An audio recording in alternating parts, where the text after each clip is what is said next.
On this video, we're going to talk about a few reasons why you need to master the jab if you're a boxer, an MMA fighter, or just somebody looking to get in shape through the sport of boxing. Welcome back to another video. My name is Chris Garrahan, the founder of Brixton 81 Fighting. Now, you may have noticed I'm wearing my Ireland Fight Club t-shirt. We actually just launched this international fight club at Brixton81.com. Right now we've got, I think, 5 or 6 different countries: Puerto Rico, Ireland, America, Mexico, but we're gonna have more. So make sure you comment below, DM us on Instagram, what countries should we drop next month on the International Fight Club. All right, so let's jump into the jab. The jab is by far my favorite punch and the most important punch when it comes to striking. One, you can knock somebody out with the jab. And actually, here's just a clip of Anderson Silva knocking out Forrest Griffin about 10 or 12 years ago that just shows knocking somebody out isn't about the strongest punch or the biggest muscles by any stretch of the imagination. Knocking somebody out is about precision, timing, and accuracy. Where are you putting it? How are you putting it? And how fast are you putting it there, right? So the jab is one of those punches that could knock somebody out.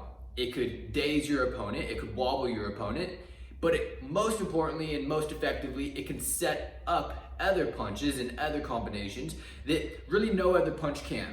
And the reason being is when you throw a jab, the path of least resistance, the shortest distance traveled of any punch is my jab.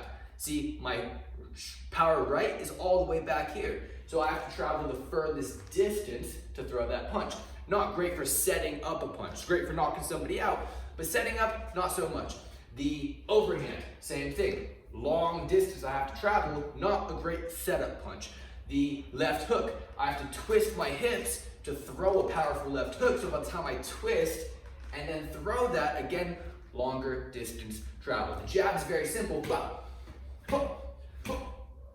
shorter distance traveled, and I can throw it with the most speed.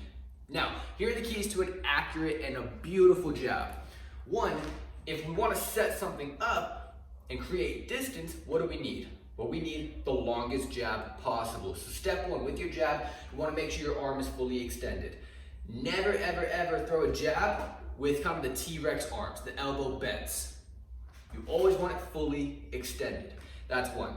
Number two, when it comes to your jab, you're jabbing distance, and you're gonna have to practice this on a bag or practice this even on a wall, somewhere where you can have an easy target, but make sure you don't hurt your hands.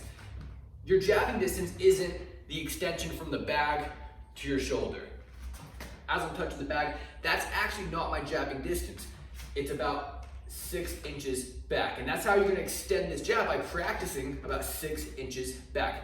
Because notice, I'm not moving my feet, I'm not taking a step in, but as I throw the jab, what's happening?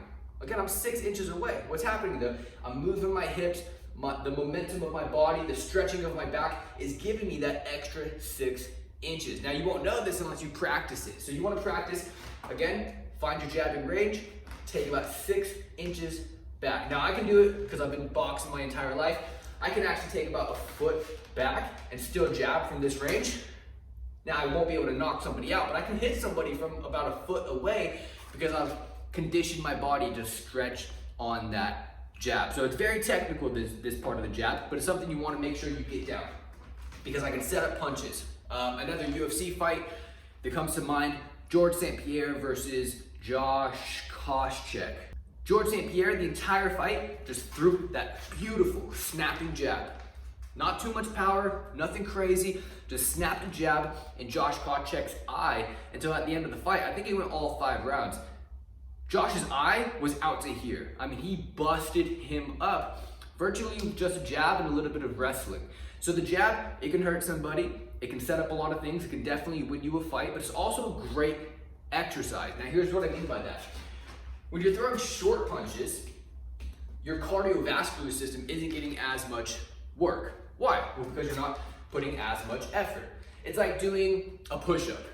If you're doing push-ups without fully extending your arms, and you're just doing those short push-ups that, you know, if you got caught in school doing those, teacher said, hey, do it again, because those are kind of cheating push-ups. These aren't real push-ups. A real push-up is fully extended. Now, why do people cheat and do the short ones? Because it's easier. So what we want to do is we don't want to take the easy route, because the easy route, though right now it may be easier, later down the road you form a bad habit and that's just not going to get you the results that you're looking for. So we got to do it the right way. When throwing any type of punches, short punches are always easier. Why? Because you're not using as much muscle, you're not using as much stretching, you're not traveling the same amount of distance. So from a workout perspective, throwing the jab and throwing even the straight right like the jab, meaning fully extended, a little bit farther back so you get that full stretch. What that's gonna do for building the boxer's body is it's gonna work more muscles. So it's gonna work more of that shoulder muscle. It's gonna work a lot of the back muscles, because again, you're pushing and you're stretching the back. So you're gonna get a really, really nice looking, really nice strong back from fully extending on the punches. Boom, boom, boom, boom. And how the muscles will grow is with elongation, meaning they'll be longer and stronger. Instead of those short, compact, very tight muscles that a lot of times they create injury and they create harm, and they're actually not great for fighting. Those are good for like bodybuilders, but when it comes to a fight, oftentimes you see the best fighters, and Conor McGregor is a great example. He has a beautiful physique, but he's got very long muscles, even his shoulders. Huge shoulders, but they're long shoulders. So when you fully extend on the punches, not only are you doing the right technique, getting the right jab, potentially hurting your opponent, setting up the overhand right, setting up the left hook, setting up the step into the body shots, but more importantly, if you're just doing this for fitness, is you're now creating the elongated muscles in the body, which is gonna look really, really cool come summertime. All right, now here's some drills that you can use to enhance your jab, exercise the jab, and just get in shape if that's what you're looking for. So, first exercise, what you can do is just stand in your fighting position and just throw the jab in the air, full extension. And if you do that for an entire round, three-minute rounds, let's say, you're gonna feel that shoulder starting to burn. You're gonna be sore the next day. The back, and my wife always says this every time she boxes, she goes, oh, my back is so sore. Your back muscles are gonna get really, really strong by throwing these types of punches. So one is just standing in your fighting stance and just throwing punches. Now you wanna speed it up, you wanna burn some calories, you wanna get in shape and really start toning down, is do the same exercise, but now speed up the pace. Now you won't be able to do this for 3 minutes. Try 30-second intervals. 30 seconds on, 15-second break. 30-second on, 15-second break, and try that for 3 rounds, right? But now I'm gonna just pick up the pace with the same exact technique.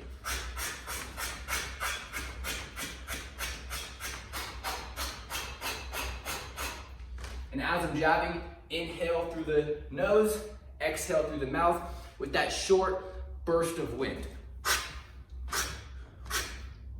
That's gonna give you more speed, a little bit more pop on the punch. So that's exercise number 2. You wanna speed it up, you wanna get more of kind of a caloric burn. Just do the jab very, very quickly. And jab workout number 3. My dad used to do this with me in the garage when I was a kid. And in the beginning, it's horrendous, but what it does, it builds that jab muscle very, very strong. So you have a crazy jab that if you walk into any gym in the world, they're gonna notice it. It's really gonna stand out. And that's what happened to me. First time I went into a boxing gym, I didn't know how to throw a right, I didn't know how to bob and weave, but I knew how to jab from this exercise, and everyone knew me as the jab guy, all right? So what you do, and you wanna have somebody holding you and pushing you back and forth, kind of motivating you at the same time during this exercise. So I'm gonna throw the jab, take a short step back, bring the jab in.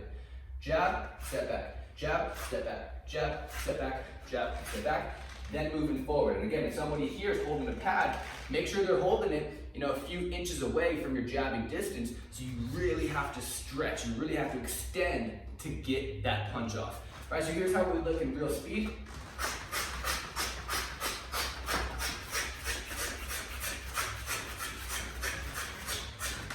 And notice I'm on my toes, short steps, moving forward, short steps, moving back. And that exercise alone, what it's gonna do, burn a ton of calories, get your jab in incredible shape, get that shoulder nice and strong, so that throwing the jab in an actual fight is gonna be very easy. So there you go. There are a few ways to practice the jab, and if you're a boxer, an MMA fighter, or just somebody using the beautiful, sweet science of boxing to get in shape, that's a punch you really want to master. It looks cool in the videos if you're trying to show off on Instagram a little bit. It's a great punch for keeping people away from you in a street fight, and obviously in an actual competition, it's a beautiful way to set up a knockout punch. So I hope you liked that video. If so, like this video, comment below which of the techniques, which of the exercises stood out to you the most. Let me know, and subscribe, because every single week we're putting out content just like this. It's gonna help you become a better boxer. All right, thank you for watching. Check out Brixton81.com. Go check out the International Fight Club as well as the Brixton Boxing Belt if you want to get stronger with your fighting. Aside from that, attitude is everything. I'll talk to you soon.